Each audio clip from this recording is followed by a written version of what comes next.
History of WMABA started in 1968 by some very aggressive and eager guys that wanted to get together and form an association to better their industry and also themselves. Well, we had a bunch of shop owners who knew each other, and we decided to get together and have a meeting and form some kind of association. It was a group of technician-turned-owners who felt the need for an association to get together and bounce ideas off each other, you know, make plans. Create a forum for people to communicate, to bring new issues to the forefront, to talk them through with all the segments represented. Well, basically, I saw it as a ways and means of the shops getting together to have education on how to repair the vehicles properly. Collision repairers were afraid to speak out on their own. They were afraid to bring their issues out on an individual basis, afraid that their name would be brought into it and dragged through the mud. So the association started out of necessity or out of survival. Things were that bad that if we didn't band together and do something, we were trying to figure out how we could still exist. I have a picture of WMABA, and it's from 1977. It's the old WMABA softball team. I think when I look at that picture, I see maybe the conscience of the industry with Sheila, the operators of the industry with guys like my father and some of the other shop owners, the political side of the industry with Jerry, somebody that was out there sharing the ideas all over the place. And I think WMABA is still a place for that to occur. It's turned into now, like I said, businessmen. Most shop owners are business owners. They've got a great business mind, and they know where they want to go in their business, so they expect the same thing of their association. And I think that's exactly what makes WMABA excel.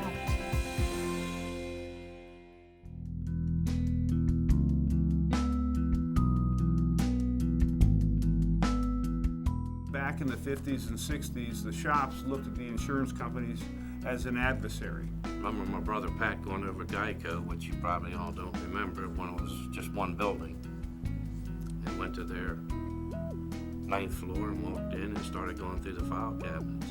And they said, "What are you doing?" I said, "I'm looking for some information." He said, "Do you work?" He said, "No." He said, "Well, you can't do that." He said, "Why can't I do it?" He said, "Because you don't work here." And he said, "Well, your adjusters come onto my lot and look at cars and don't ask me, and they don't work here. I thought this is the way you conducted business." Well, of course, they ushered him out of there real quick, but I mean, we did things a little differently back then. It was very adversarial relationship back in those days, and I felt that the association would try to bring those two parties together so they would have a line of communication to better each other's ability to repair the car properly.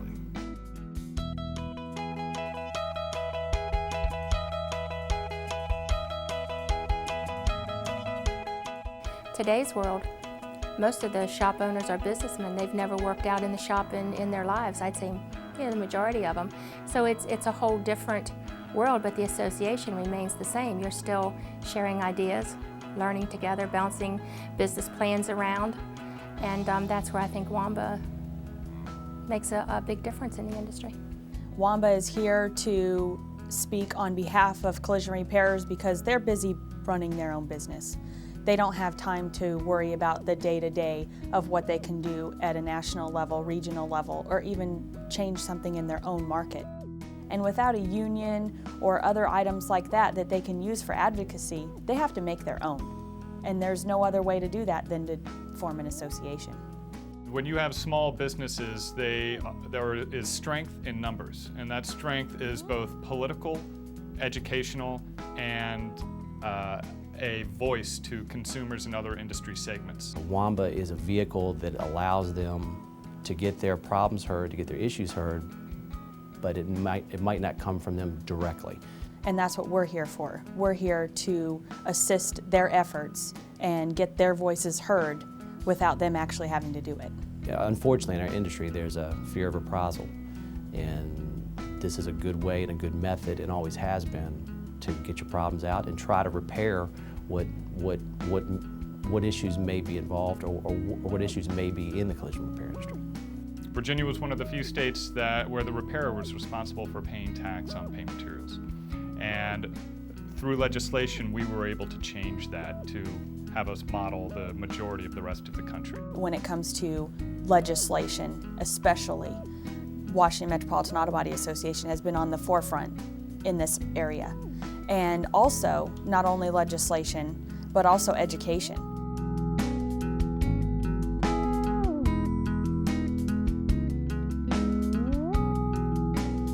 I am all about education, education, education. I think the more educated you are, the more you know, the better you are as a consumer, the better you are as a business person, the better you are as an association. It's one of the values, again, that WMABA provides to its membership is the ability to bring new knowledge and new information to their membership. So it's provided us an opportunity to be part of that platform. When State Farm changed their program, and the Auto Body Association brought in George Avery from State Farm to have a discussion about what direction that organization was going in. It was widely attended, great questions were asked, and I thought it was very informative for everyone that had the pleasure and the ability to be there. You know, I'm more of a recipient of their programs now. I think they have some educational things that go on. They bring some insurance companies in, parts companies, manufacturers to continue to expose the industry, our market, to new changes, new trends. You know, and technology changes in today's marketplace. It's important for the shops to have the proper education to repair put the vehicles back into pre-accident condition. So if you're not keeping up with what's going on in the industry and what's going on around you, you're liable to fall behind and fall out, period. WMABA is also known for the education that they offer, not only to the collision repairers, but also advocating education for new technicians. WMABA helps with the technician pool as far as education, and we're always involved with all the technical schools, as much help as we can give them. With the vocational schools slowly dying off, you know, it makes it harder and harder to spark some young interest. The Jerry Dalton Fund was set up in August of 1999. Jerry passed away. It was set up with the vision of creating some dollars to give back to the industry. The Dalton Fund is going to be a big key player in getting new blood into the industry. You know, hopefully it'll spark some interest in the high schools and the vocational schools to get some good young people.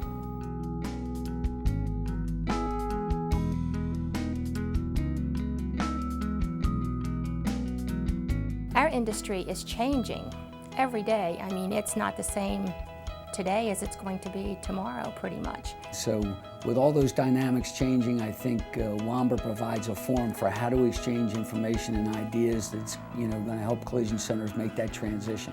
Decided to join WMABA basically for the networking, to meet peers, also the likeness of people that are in my same situation that I could learn from, and also to help kind of the industry as a whole, not just myself, but anyone else around me. And unfortunately, like so many markets, shops don't talk as much as they should. We are competitors, but there's no reason why we can't communicate our issues, our problems, our frustrations, and try to work, strategize to make them better. And WMABA is a vehicle that allows us that ability to network, that ability to talk, and that ability to try and find solutions to these problems that we have. I think just communicating makes the industry better. If all the segments are there and there's an open forum to communicate and it's the right place to be, that's always better. Sitting in a closet not understanding what's going on from just your perspective isn't good for anybody.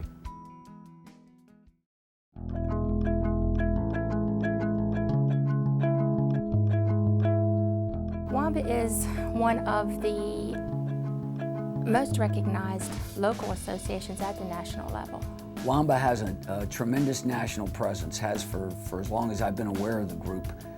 Unlike most regional associations that are regional, although WMABA's home base is Maryland, Virginia, Washington, D.C. market, both through their publication and through the officers that today and in the past have been in place with WMABA. They've been a national presence because of their involvement at the officer level, both in the NACE event, the CIC, which is a national group, SCRS, which is a national group, and just their affiliation with the collision industry across the nation. So many associations across the country have modeled themselves after the Washington Metropolitan Auto Body Association. They have looked to us as somebody they can go to get their issues handled in their states. How did WMABA do it? So as a national reach, we're probably the most prominent regional association that there is. So national issues from ICAR, from mature issues, to trying to work out problems that exist, we've been there.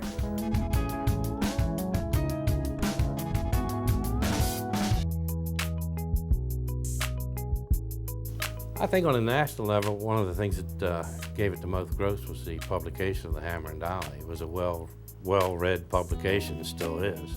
In our shop, I know when the Hammer and Dolly comes in, everybody's like, where is it, where is it? I want to read it, can I get my hands on it? It's like, when I'm done with it, then you can have it. Even though I've read it already in proof, I still want to see the real thing, and then they can have it around. It brings the national issues to their attention. It brings education, what is going on. It brings legislation. It brings regulation. Everything that goes on with the repair's day-to-day business comes to them in the Hammer and Dolly magazine on a monthly basis. It's got a terrific reputation because of the educational information that it provides, the new techniques, the lobbying for repairing the cars properly. Hammer and Dolly is actually, it started out as a voice for WMABA. It's like kind of a way to broadcast our message. But it's evolved into so much more than that. It's actually a nationally recognized magazine now. Hammer and Dolly, being generated and published by a membership association for the collision industry, is by far the most nationally recognized publication I've seen in my travel around the United States. It's always been an industry leader, always extracted and expressed opinions from industry leaders and talked about hot subjects going on in collision for as long as I've been in the business. And just over the past few years, it seems they've stepped it up one more level in terms of its presentation and content. And I think it's just real proud that I'm a member of the Auto Body Association, because I think this magazine brings a lot of credibility to our association. We started a publication by hand with a little, what is it, A.B. Dick, I don't know if you remember, it was a little machine, cranked it out, and it just kept making copies. There's been a change in the presentation and the format because it went from basically a one-person editor to a publishing company now, and like anything else, I mean, I'm not running our shop the way we did even 5 years ago, much less 10 or 15, and sometimes if something's good, don't fix it, but you can always improve it. And I think that's what's happened with the Hammer and Dolly. It's just improved. It's still the good basic magazine that it always was. It's just improved because you've got the younger generation that's taking the bull by the horns and doing it their way.